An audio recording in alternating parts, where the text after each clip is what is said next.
Far too often, I hear men say, "I didn't know she was like that."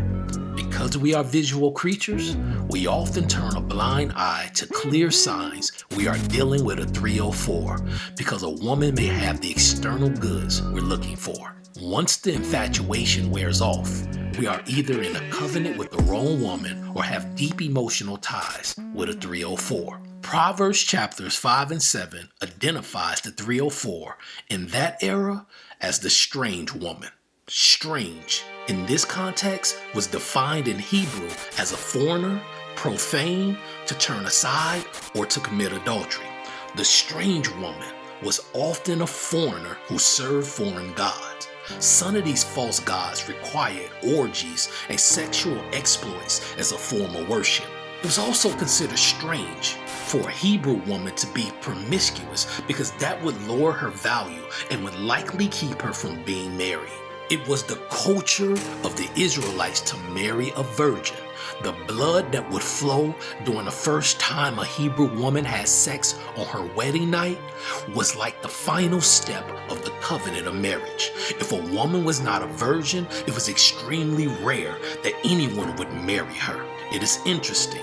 What's considered strange during those times is now normal in the Western culture. Proverbs 5 and 6 says, "Lest thou should ponder the path of life. Her ways are movable, that thou canst not know them." The 304, or the strange woman, is unstable.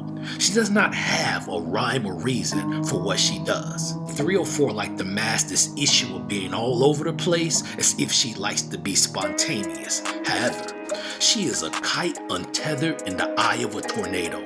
And if you choose to tie your life to hers, you are a cowboy with no hands, willing to ride the bull, but just know it will end in pain. Proverbs 7 and 10 says, "Behold, there met him a woman with the attire of a harlot." We interrupt our program to bring you this important message. If it look like a duck, it quack like a duck, it walk like a duck, it's a duck.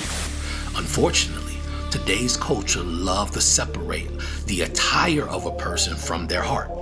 But this could not be further from the truth. See, even sport enthusiasts like to wear a jersey, hat, or article of clothing that reflect their interests. Businessmen often like to dress to do business, and so do 304s. We would like to think that every woman that dresses in skimpy clothes are not 304s, and I believe there are exceptions to every rule. But do not be deceived. A woman that aims to display her body is either advertising or find her identity in displaying her body. Colossians 3 and 23 indicates whatever you do, do unto the Lord. A woman of God would not place what she wants over honoring the Lord. How a person dresses is typically a reflection of their heart. Proverbs 7 and 11 states the 304 is loud. That means the 304 is loud, which can be in the volume in which she speaks, or it also can be how she dresses or do her hair. She is loud and loves attention, which is the opposite of what God states in 1 Peter 3 and 4, which he says he loves a meek and quiet spirit, which is a great value in his sight. See, a 304 will always desire everyone's attention, while a woman of God desires the Lord's attention. Proverbs 7 and 11 also mentions the strange woman's feet abide not in her house. You know why? Because the 304 is a busybody who is uneasy when she spends too many days in a row at home. She thinks she's missing something or the world is moving on without her. Her priorities are not tied to her home, children, or her man. The 304 has an unquenchable thirst for the streets. Proverbs 7 and 16 and 17 says, "The 304 has decked her bed with coverings of tapestry, with carved work, with fine linen of Egypt." See, she has perfumed her bed with myrrh, aloes, and cinnamon. The 304 has a heart that's steeped in materialism. See, the finest things, the shine, the bling, the designer dream will blind this queen. The 304 will place items over people. money over family, opportunities over unity. She has a surface understanding of loyalty, a superficial Rolodex of priorities.